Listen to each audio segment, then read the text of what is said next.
सो पहला चैप्टर है होमोस्टेसिस का। होमोस्टेसिस का मतलब क्या होता है सबसे पहले, ठीक है। होमोस्टेसिस का मतलब होता है एक इंटरनल इन्वायरमेंट को क्या रखना, मेंटेन रखना। तो हमारी बॉडी में हमारी जो बॉडी में पीएच है, टेम्परेचर है और मतलब हर चीज़ का एक स्पेसिफिक लिमिट सेट है कि बॉडी में यही लिमिट होनी चाहिए हर चीज़ की। लाइक पीएच की एक रेंज है 7.35 से 4.5 के बीच में ही होना चाहिए। टेम्परेचर की रेंज है कितना 37.5 डिग्री सेल्सियस के आसपास ही होना चाहिए टेम्परेचर, ठीक है। ऐसे ही हर इलेक्ट्रोलाइट की एक क्या है रेंज है कि ये इसी रेंज में होना चाहिए। तो हमारी बॉडी में एक इंटरनल एनवायरनमेंट बना हुआ है, ठीक है, तो उसको बोलते हैं होम्योस्टेसिस, ठीक है। और वो एनवायरनमेंट हमेशा मेंटेन रहता है। बॉडी के पास बहुत सारे मेथड्स होते हैं कि उस एनवायरनमेंट को मेंटेन रखे किसी ना किसी तरीके से, तो उसको बोलते हैं होम्योस्टेसिस। मतलब एक स्पेसिफिक एनवायरनमेंट, स्पेसिफिक रेंज हर चीज़ की फिक्स रखना, और अगर उसमें कुछ चेंज आता है तो बॉडी कंपेंसेट करके कई तरीक़ों से उसको वापस उसी स्टेट पे लेके आती है। That is homeostasis. अब इस चैप्टर में हमारे पास 3 तरह के फीडबैक्स पढ़ने हैं पहले में, ठीक है। नेगेटिव फीडबैक, पॉजिटिव फीडबैक और फीड फॉरवर्ड, ठीक है। क्वेश्चन सीधा आता है विच of the following is example of negative feedback, positive feedback, ठीक है। तो नेगेटिव फीडबैक का मतलब क्या होता है? फीडबैक होना कि किसी ने आगे से कुछ रिलीज़ करा और फिर वो एंजाइम या फिर वो हार्मोन क्या करता है, वापस पीछे जा करके उसको फीडबैक देता है कि मैं रिलीज़ हो चुका हूँ, मैं बहुत ज़्यादा बढ़ चुका हूँ, अब तू कम हो जा। तो ये ज़्यादातर पता ही होगा, एंडोक्राइन हार्मोन्स होते हैं ना, वो सारे नेगेटिव फीडबैक से चलते हैं। कि सपोज़ ACTH रिलीज़ हुआ पिट्यूटरी से, ACTH ने कोर्टिसोल रिलीज़ कर दिया, कहाँ से? एड्रिनल से।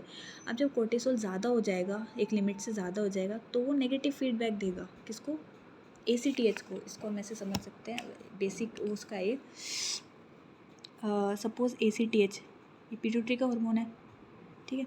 तो ACTH आता है किसके पास? एड्रिनल के पास, एड्रिनल कोर्टेक्स के पास, ठीक है। कोर्टेक्स को स्टिमुलेट करता है कि भाई क्या रिलीज़ करो, कोर्टिसोल वगैरह रिलीज़ करो, तो ये रिलीज़ कर देता है इसके कहने पे, ठीक है।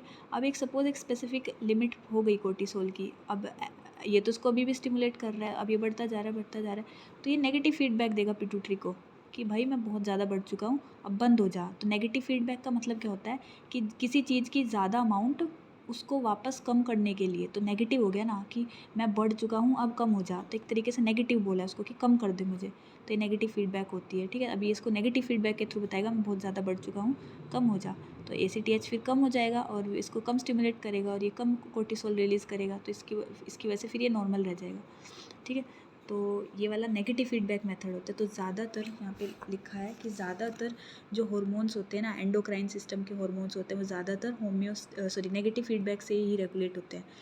अब दूसरा एग्जांपल आ जाता है नेगेटिव फीडबैक में बीपी कंट्रोल का। बीपी कंट्रोल का है बैरो रिफ्लेक्स, ये हम आगे चैप्टर है इसका बीपी कैसे कंट्रोल होता है, तो इसको थोड़ा सा शॉर्ट में बता देती हूँ। ऐसा होता है कि हमारे पास बैरो रिसेप्टर्स होते हैं, ठीक है। वो बैरो रिसेप्टर सेंस करते हैं कि बीपी बहुत ज़्यादा बढ़ गया है, तो वो सेंस करते हैं बीपी ज़्यादा बढ़ गया है, तो वो बहुत सारे मैकेनिज़्म चलाते हैं जिसकी वजह से बीपी कम हो जाता है।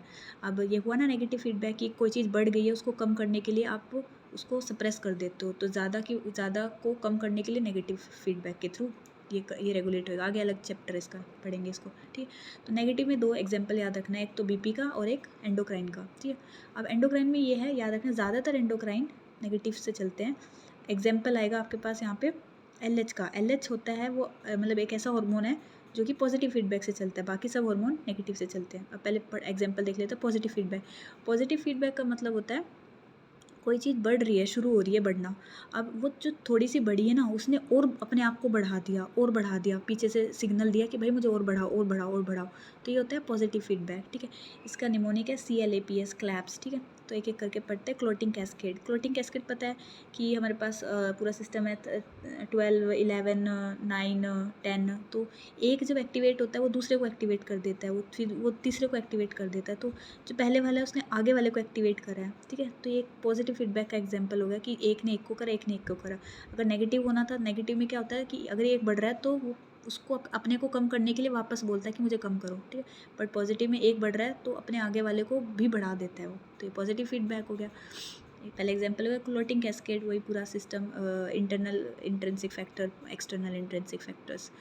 एग्जांपल फिर दूसरा कहा LH सर्ज में होता है ना, जब में डिसाइकिल हो जाती है, तो एक स्पेसिफिक लेवल एस्ट्रोजन का बढ़ जाता है, किसमें, एग में, ओवम है जो, अब वो एस्ट्रोजन एक स्पेसिफिक लेवल बढ़ गया, लेट्स से 200 माइक्रोग्राम बढ़ गया, ठीक है।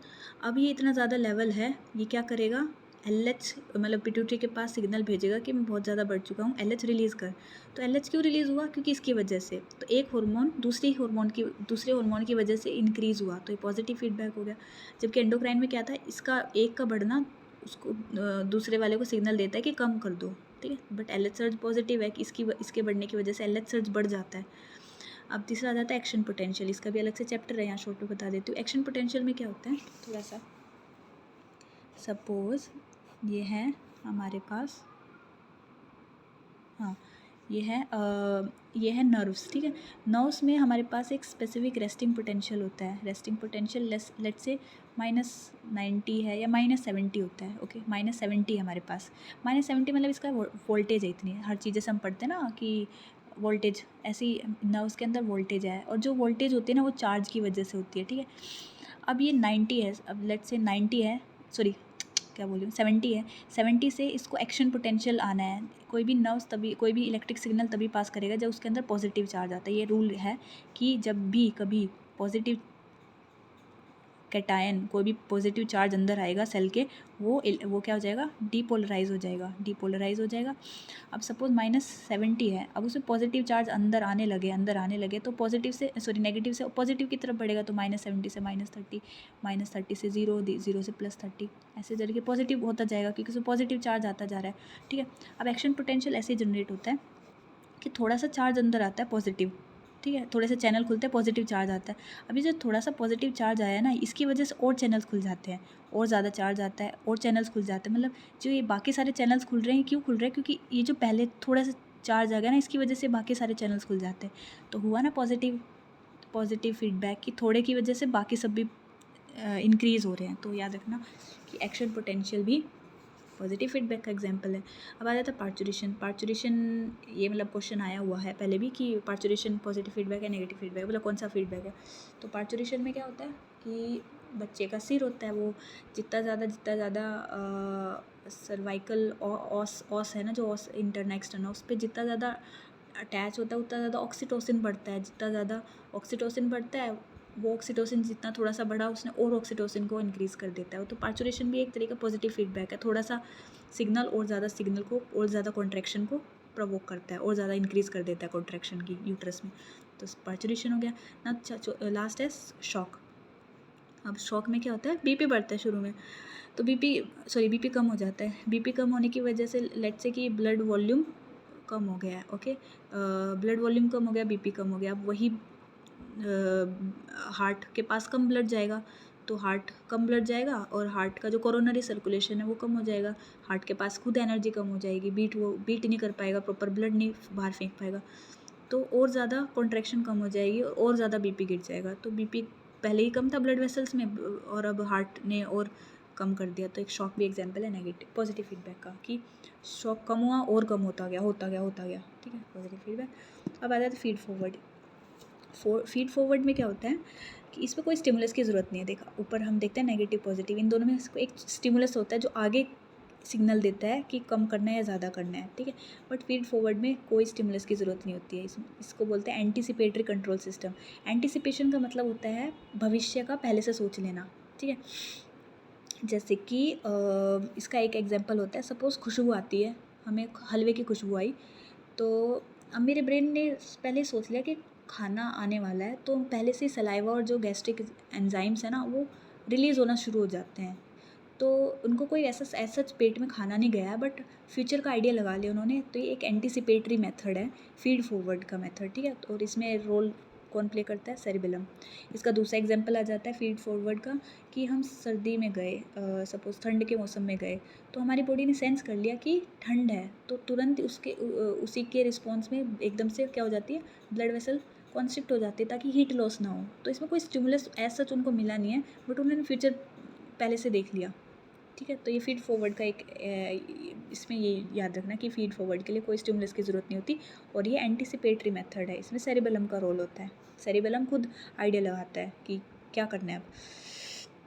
ये टॉपिक होमोस्टेसिस का हो गया। इसमें इनके एग्जाम्पल्स याद रखना, थोड़ी सी अंडरस्टैंडिंग रखनी है कि इनके अलावा भी कुछ एग्जाम्पल आ जाए तो इसमें इस वाले कॉन्सेप्ट के साथ हम निकाल लें कि पॉजिटिव है, नेगेटिव है या फीड फॉरवर्ड है।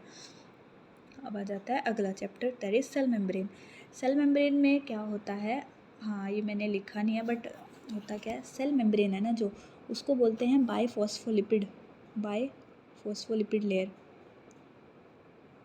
ठीक है, बायफॉस्फोर मतलब ये जो ऊपर की लेयर है और जो अंदर के लिए, सपोज ये पूरा एक सेल है, ठीक है, तो मैंने ऐसे बनाया है, ठीक है, तो ये जो मेम्ब्रेन है ना ये 2 लेयर से बनी है, ठीक है, एक ये वाली लेयर, एक ये लेयर, और ये वाली लेयर भी किससे बनी है, फॉस्फोलिपिड से, और ये वाली लेयर भी फॉस्फोलिपिड से, ठीक है, ऐसे बने हैं। तो ऊपर भी फॉस्फोलिपिड है, बीच यहाँ भी फॉस्फोलिपिड है, ऐसे पूरे में, ठीक है, तो इसलिए इसको बायफॉस्फोलिपिड बोलते हैं। हमारी जो सेल मेम्ब्रेन है दैट इज़ बायफॉस्फोलिपिड लेयर। अब इनसे थोड़े से डेटा देखते हैं। जो सेल मेम्ब्रेन होता है ना उसमें प्रोटीन होता है 55%, लिपिड होता है 40% और कार्बोहाइड्रेट होता है 5%। तो ये इंपॉर्टेंट है परसेंटेज, ठीक है, मतलब फिजियो में जितने भी डेटा है ना वो उनसे सीधा डायरेक्ट क्वेश्चन पूछा जाता है, तो ये इसलिए याद रखना है। Protein 55%, lipid 40, carbohydrate 5%। वो एक्सेप्शन याद करते हैं, दो तीन जगह एक्सेप्शन आ जाते हैं। कौन सी ऐसी लेयर है, मेम्ब्रेन है, जिसमें प्रोटीन 55 की बजाय कम है और लिपिड ज़्यादा है, ठीक है, यहाँ लिपिड कम है, हमारी नॉर्मल हर सेल की मेम्ब्रेन में लिपिड कम है। बट माइलिन कहाँ पे होती है, जो क्या बोलते हैं न्यूरॉन्स होते हैं ना, ठीक है, न्यूरॉन्स की जो ये माइलिन शीथ होती है, जो माइलिन शीथ होती है ये वाली, जो इसके एक्सोन को कवर करके रखती है बाहर से, जैसे नंगी तार होती है ना बिजली की, उनके ऊपर हम बाहर से लेयर चढ़ा देते हैं रबड़ की, ताकि वो करंट लीक ना हो। ऐसे ही इनमें भी, न्यूरॉन्स में भी एक इंसुलेशन शीट होती है, ताकि इनमें से जो करंट चार्ज पास हो रहा है वो बाहर ना लीक हो जाए। तो ये माइलिन शीट होती है। तो माइलिन शीट होती है ना वो किसकी बनी होती है, 80% लिपिड्स की बनी होती है, 20% प्रोटीन की बनी होती है। तो ये वाला भी याद रखना, माइलिन का अमाउंट 80% लिपिड और 20% प्रोटीन, रेस्ट में जो बाकी सेल की मेम्ब्रेन होते हैं 55-45, ठीक। अब आ जाते हैं इसके कंटेंट क्या क्या हो सकते हैं। अब हमें सेल मेम्ब्रेन्स में हमने पता है कि फॉस्फोलिपिड की बनी है, बहुत सारी चीज़ों की बनी है। सबसे पहले पढ़ते हैं फॉस्फोलिपिड। बॉडी में और कहाँ कहाँ फॉस्फोलिपिड होता है, तो एक नंबर 1 फॉस्फोलिपिड है DPPC, इसकी फुल फॉर्म मैं बता दूँगी, डाई पाल्मिटॉइल फोस्फोटिडिक कोलिन, ऐसे करके कुछ है, डाई पाल्मिटॉइल फोस्फेटिडिक कोलिन। इसी को दूसरा लेसिथिन भी बोलते हैं। और ये कहाँ प्रेजेंट होती है, लंग्स में। लंग्स में क्या काम है इस फॉस्फोलिपिड का, लंग्स में इसका काम है जो सर्फेक्टेंट होता है ना एल्वेलाई के ऊपर, तो ये सर्फेक्टेंट का जो मेन कंपोनेंट होता है वो DPPC होता है। DPPC क्या है, एक तरह का फॉस्फोलिपिड है। इस बार का 2023 का क्वेश्चन था ये कि लंग्स में क्या प्रेजेंट होता है, तो ऑप्शन में DPPC था, स्फिंगोमाइलिन था, ऐसे ऑप्शंस थे। तो DPPC याद रखना है, सर्फेक्टेंट है ना जो सर्फेक्टेंट एल्वेलाई को घेर के रखता है, जिसकी वजह से कोलैप्स नहीं होती है एल्वेलाई, तो उसका कंपोनेंट है DPPC, इसी को लेसिथिन बोलते हैं। अब दूसरा तरह का एक फॉस्फोलिपिड आ जाता है, उसको बोलते हैं स्फिंगोमाइलिन। स्फिंगोमाइलिन है, ये भी माइलिन है, तो ये भी एक तरह का फॉस्फोलिपिड है जो कि नर्व्स पे कवर करके रखता है। अब एक रेशियो आती है हमारे पास, लेसिथिन टू स्फिंगोमाइलिन रेशियो, ठीक है। अगर लेसिथिन ये रहा और स्फिंगोमाइलिन ये रहा, तो इनकी रेशियो अगर मोर देन 2 आती है तो इसका मतलब लंग मैच्योर हो गया। अब ये कॉन्सेप्ट कहाँ यूज़ करते हैं हम क्या करते हैं, हमें चेक करना है कि सपोज़ 32 वीक का बेबी है। अब हमें पता है कि 32 से 34 वीक पे क्या होता है, लंग मैच्योरिटी होती है। अब हमें नहीं पता उस बच्चे का मैच्योर हो गया है लंग नहीं, तो हम क्या करते हैं, एमनियोटिक कैविटी से थोड़ा सा एमनियोटिक फ्लूइड लेते हैं और उसमें लेसिथिन चेक करते हैं और स्फिंगोमाइलिन चेक करते हैं पर मतलब कुछ पर मिलीलीटर ले ले पर पता नहीं कितना ml, ठीक है। अब उसमें दोनों की रेशियो देखते हैं, अगर लेसिथिन ज़्यादा होता है स्फिंगो से, मतलब 2 गुना ज़्यादा होता है, तो रेशियो मोर देन 2 तभी तो आएगी ना। इन दोनों की रेशियो देखते हैं ये कितना है और ये कितना है, ठीक है। अगर रेशियो मोर देन 2 आती है एमनियोटिक फ्लूइड में, इसका मतलब लंग मैच्योर हो चुका है और बच्चा सेफ़ है डिलीवर करने के लिए, ठीक है। तो ऐसे ही हम इसको चेक कर सकते हैं बच्चे की लंग मैच्योरिटी के लिए। अभी भी पता होगा कि लंग का जो सर्फेक्टेंट होता है DPPC बना है, DPPC लेसिथिन से बना है। कब बनना मैच्योर हो जाता है, 32 से 34 वीक में कंप्लीट हो जाता है मैच्योरेशन, ठीक है। अब नेक्स्ट फॉस्फोलिपिड आ जाता है फॉस्फेटिडाइल सेरीन। ये पढ़ा होगा कहाँ पे, पैथो में। कहाँ पे पढ़ा, ये होता है अपोप्टोटिक बॉडी बनती है, तो उनके आउटर सरफेस पे फॉस्फेटिडाइल सेरीन होता है। इसको मैं थोड़ा समझाऊँ, पैथो में दे रखा है वैसे। लेट्स से ये सेल होता है हमारा, ठीक है, ये मेम्ब्रेन है सेल की। तो जो फॉस्फेटिडाइल सेरीन है ना, वो हमेशा अंदर होती है। कहाँ होती है? अंदर। अब क्या हो गया, ये सेल टूट गया, ठीक है, तो हमें पता है सेल टूटने के बाद अपोप्टोसिस होती है, तो क्या बनती है? अपोप्टोटिक बॉडी बनती है, बॉडीज़ बनती है, अपोप्टोटिक बॉडीज़, छोटी छोटी बॉडीज़ होती है। खास बात क्या होती है कि उन सबके ऊपर क्या होती है? सेल मेम्ब्रेन होती है, ठीक है। अब ये जो फॉस्फेटिडाइल सेरीन था ना अंदर, जब ये अपोप्टोटिक बॉडी में टूट जाता है तो इसका जो सेरीन, ये वाला अंदर वाली मेम्ब्रेन है ना, ये बाहर आ जाती है, जिसकी वजह से जो फॉस्फेटिडाइल सेरीन है ना, वो बाहर आ जाता है। अब ये खास बात क्यों है? क्योंकि अब ये अपोप्टोटिक बॉडी बनी क्यों है? ताकि ये डिस्ट्रॉय हो जाए, जो भी अपोप्टोसिस इस सेल की होनी थी उसको आकर के मैक्रोफेजेस खा ले। तो इस मैक्रोफेजेस को कैसे पता चलेगा मुझे इस पार्ट को खाना है? तो ये जो फॉस्फेटिडाइल सेरीन अंदर थी ना, ये बाहर आ जाती है और ये सिग्नल देती है कि आओ मुझे खाओ। तो इसलिए फॉस्फेटिडाइल सेरीन को क्या बोलते हैं? ईट मी सिग्नल। किसके लिए? मैक्रोफेजेस के लिए। तो ये भी इंपॉर्टेंट है कि phosphatidyl serine is eat me signal होता है। कहाँ पर होता है? अगर आउटर सरफेस पे आ जाता है सेल के, तब उसको मैक्रोफेजेस आके खा लेता है अपोप्टोटिक बॉडीज़ में। अगला आ जाता है फॉस्फेटिडाइल इनोसिटोल। इसको हम PIB लिखते हैं, बट PIP2 या PIP3 बताऊँगी कहाँ कहाँ पढ़ा होगा, ठीक है। तो फॉस्फेटिडाइल इनोसिटोल ये सेकंड मैसेंजर की तरह काम करता है, और सेकंड मैसेंजर होते हैं ना ये वाला, वो कैल्शियम को अंदर आने में हेल्प करता है। इसको आगे चैप्टर में आएगा तब पढ़ाऊँगी, याद रखना। फॉस्फेटिडाइल इनोसिटोल, आई से इनोसिटोल, ये कैल्शियम को अंदर बुलाता है। और याद रखना, कैल्शियम जब भी सेल के अंदर आता है तो वो सेल कॉन्ट्रैक्ट कर सकता है। तो याद रखना, अगर ब्लड वेसल्स है, ब्लड वेसल्स को हमें कॉन्ट्रैक्ट कराना है, तो हम अगर स्मूथ मसल के अंदर क्या ले आए? कैल्शियम ले आए, तो स्मूथ मसल कॉन्ट्रैक्ट हो जाएगी। तो अगर मुझे किसी ब्लड वेसल को कॉन्स्ट्रिक्ट करना है तो PIP का रोल है वहाँ पे, क्योंकि वो कैल्शियम को अंदर लेके आता है, ठीक है। अगला फॉस्फोलिपिड आ जाता है कार्डियोलिपिन। बताऊँ, ये वाला भी इस बार का क्वेश्चन था, जुलाई का क्वेश्चन था कि ये कहाँ प्रेजेंट होती है। तो याद रखना, cardiolipin is present in the inner mitochondrial membrane of the cardiac cell. पूरी की पूरी लाइन इंपॉर्टेंट है। कार्डियोलिपिन भी एक तरह का फॉस्फोलिपिड है जो कि माइटोकॉन्ड्रिया में की मेम्ब्रेन में प्रेजेंट होता है कार्डियक सेल की, राइट। चल आगे है ग्लाइकोलिपिड। अभी तो हमने पढ़ा फॉस्फोलिपिड। फॉस्फोलिपिड का मतलब क्या है कि मेम्ब्रेन है हमारी सेल की, उस पर जो फॉस्फेट और लिपिड दोनों वाला पार्ट है जो। अब पढ़ते हैं ग्लाइकोलिपिड्स। मतलब लिपिड्स भी है और उसमें साथ में कार्बोहाइड्रेट का पार्ट भी है, ठीक है। दोनों मिलके स्ट्रक्चर बना रहे हैं सेल मेम्ब्रेन पे। इसके एग्जाम्पल क्या क्या है? गैंग्लियोसाइड्स। गैंग्लियोसाइड में आ जाता है GM1, मतलब गैंग्लियोसाइड 1 एंड गैंग्लियोसाइड 2, ऐसे बहुत सारे होते हैं, बट अभी याद रखना GM1 GIT में प्रेजेंट होता है।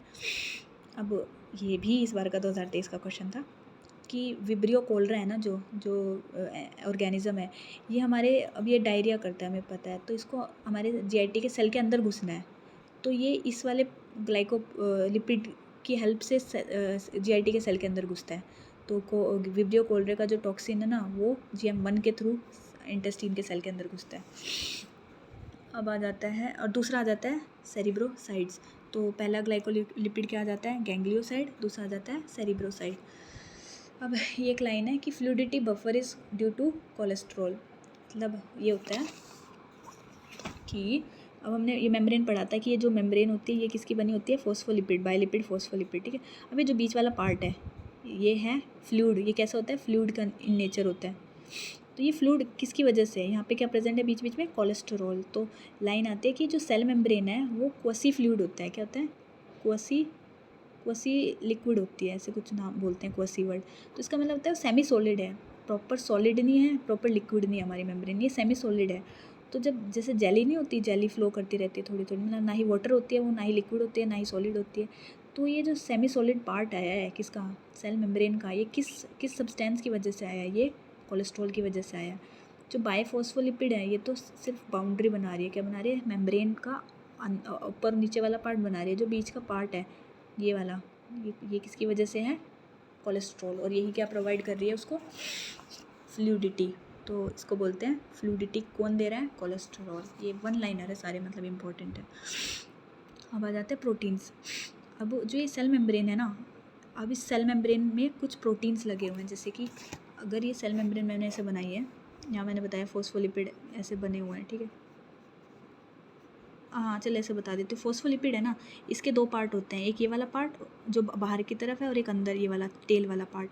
इसको तो बोलते हैं हाइड्रोफिलिक, ठीक है। और इसको जो अंदर वाला पार्ट है इसको बोलते हैं फोबिक, हाइड्रोफोबिक। अब ऐसा क्यों बोला? अब सपोज मैंने बताया यहाँ पे क्या है? कोलेस्ट्रॉल है। तो ये जो वाला पार्ट, अगर ये सेल पानी के पास आएगा, यहाँ सपोज वाटर आएगा, तो ये वाला पार्ट फिलिक मतलब क्या होता है, फिलिक मतलब लव, तो ये वाला पार्ट पानी से प्यार करता है, तो ये उसकी तरफ अट्रैक्ट रहेगा, ठीक है। लेकिन ये जो टेल पार्ट है ना, ये हाइड्रोफोबिक है, मतलब पानी से दूर रहना पसंद करता है। तो अगर इधर पानी है तो ये बीच में रहेगा ताकि पानी से इसका कांटेक्ट ना आए। और बीच में क्या है, लिपिड। तो जो चीज़ पानी से डरती है वो कोलेस्ट्रॉल या लिपिड से की तरफ अट्रैक्ट होती है। तो इस फॉस्फोलिपिड के 2 पार्ट होते हैं, याद रखना। ये टेल होती है हाइड्रोफोबिक, डरती है इसलिए बीच में रहती है, और ये हाइड्रोफिलिक है, पानी की तरफ रहता है इसलिए बाउंड्री पे रहना पसंद करती है। वो तो चलो हो गया। अब हाँ, मैंने बताया कि प्रोटीन क्या होते हैं। अब ये जो मेम्ब्रेन थी, ठीक है, ये जो मेम्ब्रेन थी, अब इसमें कुछ प्रोटीन्स होते हैं। अब जैसे यहाँ पे एक प्रोटीन धंसा पड़ा है, कुछ प्रोटीन ऐसे होते हैं, कुछ प्रोटीन ऐसे होते हैं। तो ये तो फॉस्फोलिपिड की है पूरी मेम्ब्रेन, लेकिन मैंने बताया ना 55% क्या होता है सेल मेम्ब्रेन में प्रोटीन होता है। तो ये प्रोटीन के बारे में पढ़ते हैं कि क्या क्या होता है वो प्रोटीन। तो हम पढ़ेंगे तीन तरह के प्रोटीन्स होते हैं, trans membrane, peripheral membrane and lipid anchor. Trans membrane, trans का मतलब क्या होता है, थ्रू, मतलब मेम्ब्रेन के पूरा का पूरा आर पार गए हुए हैं, ठीक है। उसके एग्जाम्पल है GPCR, ठीक है। इसका आगे पढ़ेंगे, ठीक है। ये 7 मेम्ब्रेन कॉम्प्लेक्स होता है, अभी जस्ट पढ़ूंगी। इसके बाद ये GPCR, फिर है इंसुलिन का जो रिसेप्टर होता है, इंसुलिन जिस पे आके बैठता है, ठीक है, वो भी एक ट्रांस मेम्ब्रेन प्रोटीन है। जितने भी पंप्स होते हैं, सोडियम पोटेशियम पंप हो गए, जितने भी चैनल्स होते हैं, वो थ्रू एंड थ्रू जाते हैं, मतलब सेल मेम्ब्रेन को पूरा धांस के अंदर एक टर्मिनल बाहर होता है और एक अंदर होता है, इसलिए उनको ट्रांस मेम्ब्रेन बोलते हैं। तो पंप्स हो गए, चैनल्स हो गए, जो भी इलेक्ट्रोलाइट को अंदर बाहर भेज रहे हैं, वो सारे ट्रांस मेम्ब्रेन होते हैं। अब आ जाता है पेरिफेरल। पेरिफेरल मतलब सिर्फ बाहर अटैच है, उनका कोई एंड अंदर की तरफ नहीं है। तो ये स्ट्रक्चर को सपोर्ट देते हैं, जैसे कि आरबीसी में हमारे पास 2 स्ट्रक्चरल प्रोटीन है, स्पेक्ट्रिन और एनकायरिन। स्पेक्ट्रिन और एनकायरिन ये दोनों ही शेप प्रोवाइड करते हैं आरबीसी को। आरबीसी की शेप क्या है, बाय कनकेव होती है, मतलब बीच से चपटे होते हैं और यहाँ से फूले हुए होते हैं, ठीक है, ऐसे, ठीक है। तो ये जो शेप मिली हुई है आरबीसी को, ये किसकी वजह से मिली है, इनकी वजह से। अब क्वेश्चन आता है पैथो में कि किसके डिफेक्ट की वजह से हेरिडेटरी स्फीरोसाइटोसिस होता है। तो उसका आंसर आ जाता है एंकायरिन, ओके। एंकायरिन की वजह से हेरिडेटरी स्फीरोसाइटोसिस होता है, मतलब ये अपने बायकनकेव शेप से गोल हो जाता है, स्फेयर हो जाता है, ठीक है। अब दूसरा जो पेरिफेरल प्रोटीन का एग्जांपल है वो है मसल्स में क्या होता है, डिस्ट्रोफिन। डिस्ट्रोफिन हमें पता है, डिस्ट्रोफिन लार्जेस्ट जीन होती है, और जो डिस्ट्रोफिन की कमी की वजह से क्या हो जाता है, ये डुशेन मस्कुलर डिस्ट्रोफी हो गई, और जिसमें गवर साइन होता है, ठीक है। तो जो ये डिस्ट्रोफिन प्रोटीन है, ये भी पेरिफेरल का एग्जाम्पल है। अब आ जाते हैं lipid anchor protein. Lipid anchor protein का मतलब होता है, एंकर मतलब सपोर्ट, मतलब इस प्रोटीन को जुड़े रहने के लिए लिपिड का सहारा चाहिए। अगर ये सेल मेम्ब्रेन है तो यहाँ लिपिड लगा हुआ है, क्या यहाँ लिपिड लगा हुआ है, और ये प्रोटीन उस पर बैठा हुआ है, ठीक है। तो ये प्रोटीन जिसको किसका सहारा चाहिए, लिपिड का सहारा चाहिए, मेम्ब्रेन से अटैच होगी, ठीक है। तो इसके एग्जाम्पल आ जाते हैं CD55 और CD59।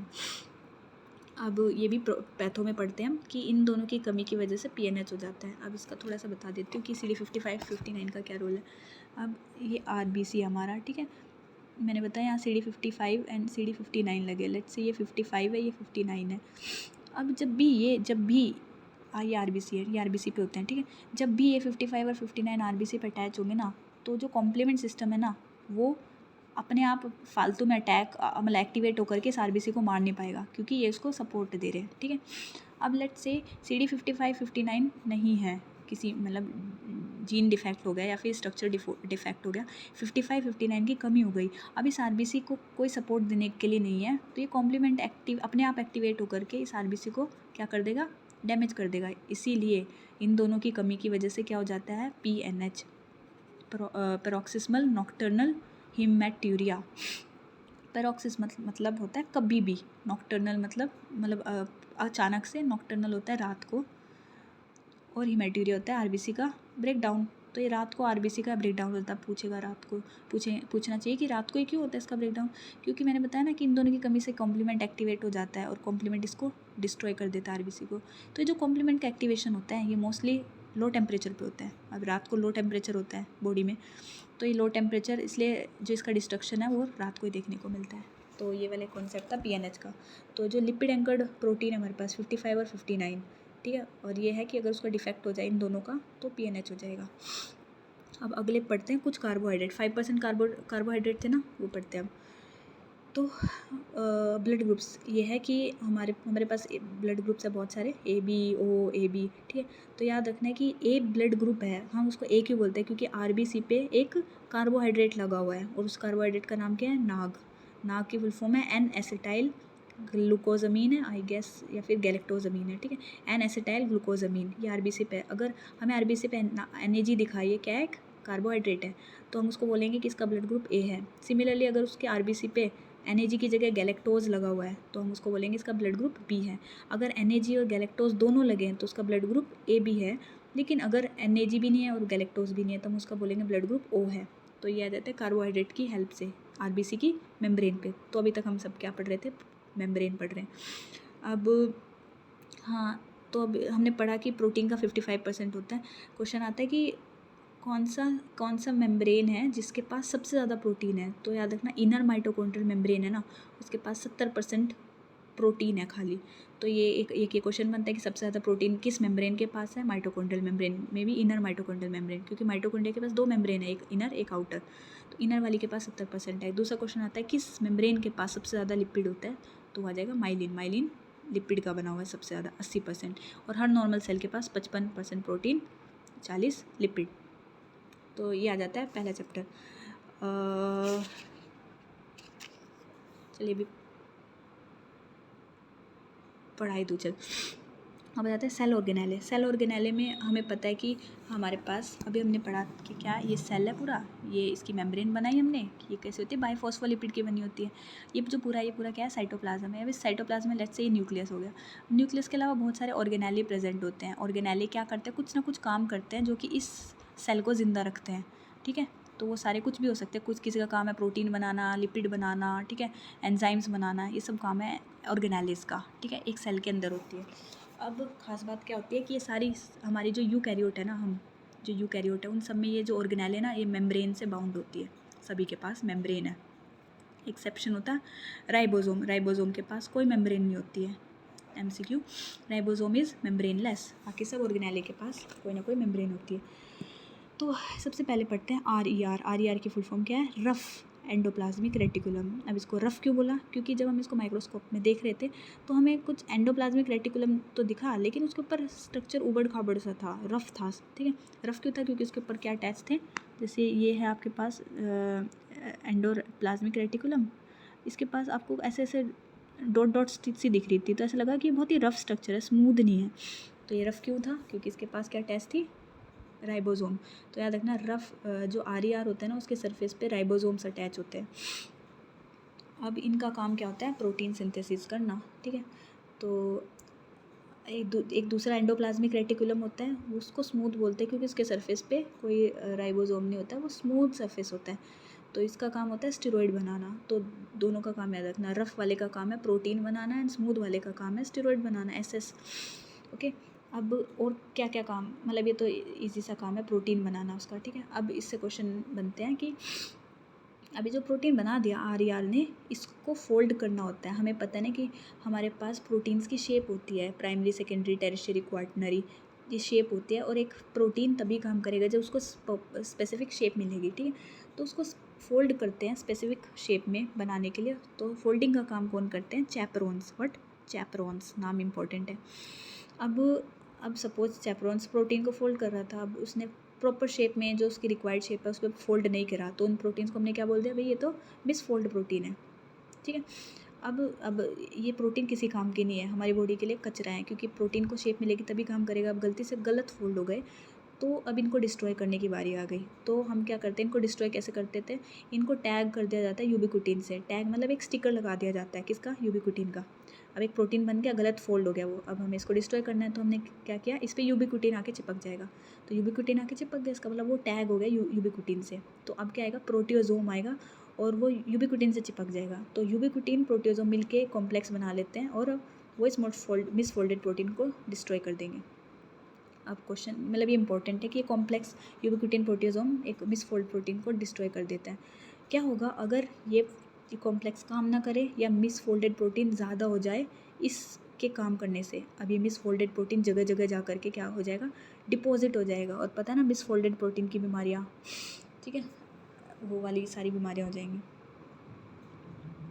अब आ जाता है ये वाला इंपॉर्टेंट, चैपरोन्स फोल्डिंग में हेल्प करते हैं, यूबिक्विटिन प्रोटियोसोम उसको डिसफोल्डेड को डिस्ट्रॉय करने में हेल्प करते हैं। SCR का काम बताया मैंने, स्टेरॉइड सिंथेसिस। कौन से स्टेरॉइड्स बनते हैं जी? टेस्टोस्टेरोन हो गया, ये भी एक तरह का स्टेरॉइड है। तो वो जो क्या बोलते हैं जेनाइटल्स के SCR है ना, वो बना रहे हैं वो वाला स्टेरॉइड, ठीक है। अब लेट्स से प्रोटीन में हमने ले लिया इंसुलिन है, इंसुलिन एक प्रोटीन है। अब वो प्रोटीन कौन सा ऑर्गेनेली बना रहा होगा? RER बना रहा होगा, ठीक है। लेट्स से कोई भी एंजाइम है, डाइजेस्टिव एंजाइम है, एंजाइम्स क्या होते हैं? प्रोटीन्स होते हैं, वो कौन बना रहा होगा? RER बना रहा होगा। लेट्स से थायराइड है, तो थायराइड क्या होते हैं पता नहीं, ठीक है, मतलब ऐसे क्लासीफाई कर सकते हैं हम कि प्रोटीन है वो या स्टेरॉइड है, तो उस अकॉर्डिंग उस ऑर्गेनेले में बनेगा वो। अब आ जाते हैं गोल्जी बॉडी। गोल्जी बॉडी या गोल्जी अपैरेटस, ओके, इसका क्या काम होता है? इनकी शेप्स देख लेना एक बार, ठीक है। गोल्जी अपैरेटस का काम होता है कि लेट्स से प्रोटीन बन गया। अब हम बायोकेमिस्ट्री में पढ़ते हैं कि ट्रांसलेशन होती है, ट्रांसलेशन में प्रोटीन बन जाता है, बट उस ट्रांसलेशन कैसे होती है? RNA से हो गई, RNA से कोड हो गया, प्रोटीन की एक चेन बन गया आपके पास, अब प्रोटीन आ गया आपके पास, ठीक है। अब उस प्रोटीन पे कुछ ना कुछ ऐड किया जाता है उसको फंक्शनल बनाने के लिए। लेट्स से उस पर ग्लूकोज ऐड किया जाता है, ग्लाइकोसाइलेशन होती है, अमाइनोज कुछ भी ऐड किया जाता है उसको स्पेसिफिक फंक्शन देने के लिए। तो वो काम होता है गोल्जी अपैरेटस का। इसका काम क्या होता है? मतलब पैक करना, उसको कुछ भी ऐड करना, उसमें जो भी चीज़ बची रह गई हो, तेल लगाना, कुछ ऐड करना, आगे कुछ तोड़ना, काटना, पीटना, जो उसको एक स्पेसिफिक फंक्शन देगा, वो काम होता है गोल्जी अपैरेटस का। तो इसको लिखा जाता है कि it is post translational modification of protein. मतलब ट्रांसलेशन हो गई, अब प्रोटीन बन गया, लेकिन ट्रांसलेशन के बाद कुछ चेंज करनी पड़ते हैं, हमें मॉडिफाई करना पड़ता है वो प्रोटीन उसको स्पेसिफिक फंक्शन देने के लिए, तो वो काम करता है गोल्जी अपैरेटस। एग्जांपल है ग्लाइकोसाइलेशन, मिथाइलेशन, कुछ भी। ग्लाइकोसाइलेशन में क्या? ग्लाइकोसाइल ग्रुप ऐड करना, ठीक है। अगर यहाँ डी आ जाता, डी ग्लाइकोसाइलेशन मतलब ग्लाइकोसाइल ग्रुप, डी मतलब रिमूव करना, बट यहाँ पे ऐड कर रहा है। ऐसे ही अमीनेशन, कुछ अमीन ग्रुप ऐड कर देना, ठीक है। मिथाइलेशन, मिथाइल ग्रुप ऐड कर देना। तो कुछ प्रोटीन को कुछ ऐड किया जाता है छोटा मोटा, तो वो काम किसका होता है? गोल्जी अपैरेटस का। एक क्वेश्चन आया था एक बार, आइसेल डिजीज़ होती है ना, अब ये किस ऑर्गेनेले की बीमारी है? ये गोल्जी अपैरेटस की बीमारी है। इसमें क्या होता है? डिफेक्ट हो जाता है टैगिंग में। अब मैंने क्या बताया कि गोल्जी अपैरेटस का काम क्या है? उसको फोल्ड करके उसकी लोकेशन पे भेजना। गोल्जी बॉडी का काम क्या है? चीज़ों को पैक करना और डिलीवर कर देना जहाँ उसकी एक्चुअल लोकेशन है। जैसे डिलीवरी, मतलब हम कुछ ऑर्डर करते हैं तो हम डिलीवरी मैन को बोलते हैं ना कि भाई ये एड्रेस है, यहाँ पे पैक करके पहुँचा देना। तो गोल्जी बॉडी का काम पैकिंग का है, मतलब कुछ ऐड करना उसमें, पैक करना और उसको उसकी साइड पे भेज देना। ये लिख लेना, इसमें ऐड कर लेना, ये काम भी इसका होता है। अब आईसेल में क्या होता है? ये ना उस पर स्पेसिफिक टैग लगाना भूल जाती है। उस टैग का नाम क्या है? मैनो 6 फॉस्फेट, ठीक है। अब ये जो टैगिंग है, ये जो कंपाउंड है मैनो 6 फॉस्फेट, जब ये हाइड्रोलिटिक एंजाइम्स पे लगाया जाता है तो वो जा कर के लाइसोसोम के पास पहुंच जाते हैं, बट ये टैग नहीं करती है, उसको कर नहीं पाती है, डिफेक्ट हो जाता है, जिसकी वजह से ये वाले जो है ना, जो भी प्रोटीन है, हाइड्रोलिटिक एंजाइम्स हो गए, वो लाइसोसोम्स में नहीं पहुंच पाते हैं, ठीक है। तो इसलिए I cell disease is a disease of Golgi apparatus. अब ये लास्ट थोड़ा सा बच रहा है। गोल्जी बॉडी होता है ना, इसका जो स्ट्रक्चर होता है ना, वो ऐसा होता है।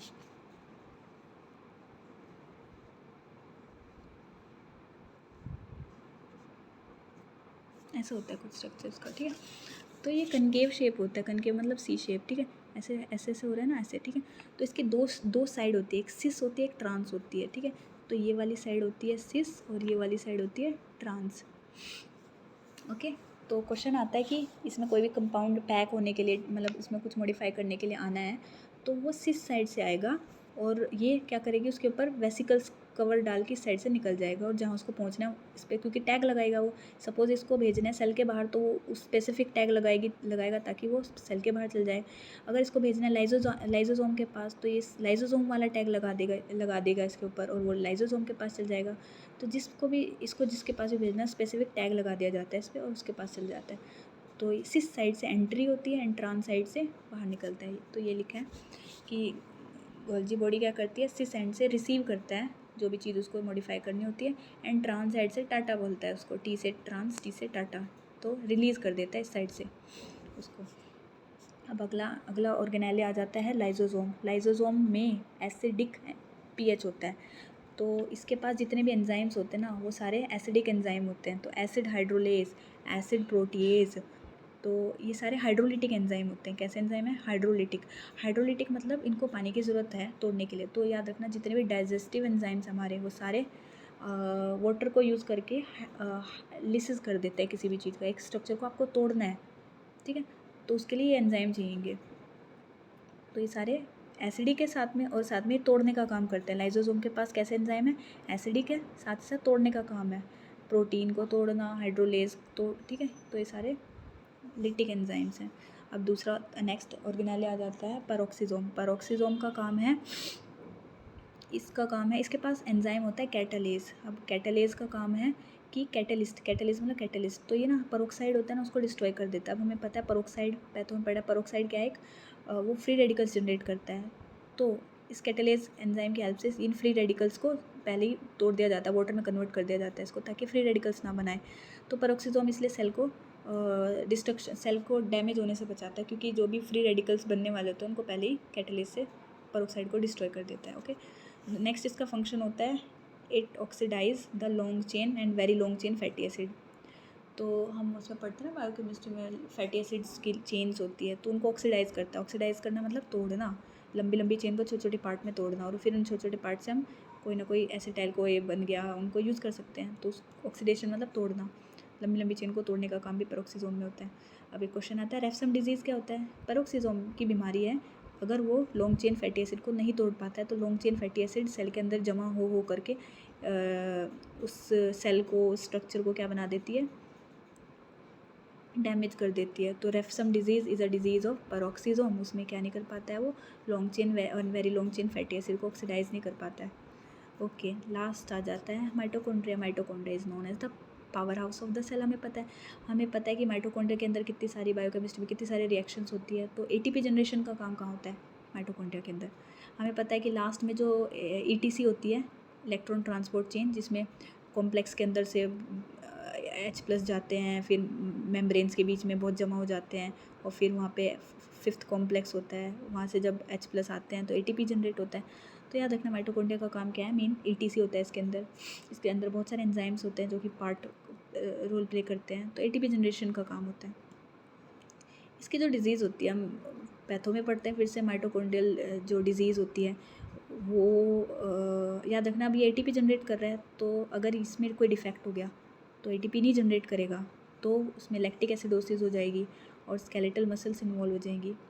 अब इस बार भी एक क्वेश्चन आया था कि माइटोकॉन्ड्रिया ना अकेला ऐसा ऑर्गेनेले है जिसके पास खुद का डीएनए है, खुद का स्ट्रक्चर है सारे। अब ऐसा क्यों है? होता क्या था, जब सेल बहुत ही प्रोकैरियोट था, मतलब बहुत हज़ार साल पहले की बात है, तो माइटोकॉन्ड्रिया एक अलग से सेल हुआ करता था, ठीक है। जैसे हर सेल है ना, ऐसे माइटोकॉन्ड्रिया बाहर होता था सेल के, ठीक है। अब धीरे धीरे एवोल्यूशन के साथ क्या होता गया, ये बाकी सेल्स के अंदर जाने लग गया और उनका एक स्पेसिफिक पार्ट बन गया। बट क्या बात चेंज नहीं हुई कि माइटोकॉन्ड्रिया पहले जब अलग सेल था तो उसके पास खुद का डीएनए था। अब जब ये सेल के अंदर का पार्ट बन गया तब अब भी इसके पास खुद का डीएनए है इसका, ठीक है। तो याद रखना माइटोकॉन्ड्रिया के पास खुद का डीएनए होता है। और एक तो ये बात होगी, क्वेश्चन आता है अलग से, which of the following organelle has DNA, तो आंसर ये इस बार का भी क्वेश्चन था। तो डीएनए माइटोकॉन्ड्रिया के पास खुद का होता है। दूसरी बात होती है, माइटोकॉन्ड्रियल डिजीज़ पढ़ते हैं पैथो में, ठीक है। तो माइटोकॉन्ड्रिया याद रखना कि मदर से हर बच्चे में क्या चीज़ जा रही है, डीएनए तो आधा जा रहा है, लेकिन उसके हमारे अंदर जितने भी माइटोकॉन्ड्रिया है ना वो मदर से आए हैं। मतलब मेरे अंदर जितने भी माइटोकॉन्ड्रिया मेरी मम्मी के हैं, और मेरी मम्मी के अंदर किसके से, नानी के। तो एक पीढ़ी में जो फीमेल्स है ना, मतलब अपने डीएनए सारे बच्चों को पास करती है। तो माइटोकॉन्ड्रियल जो डिजीज़ है ना, उनका ध्यान एक बार रीड कर लेना, शॉर्ट फॉर्म्स है मेला, लियोन, पियर्से, ऐसे करके, ठीक है। तो ये है माइटोकॉन्ड्रिया। Thank you.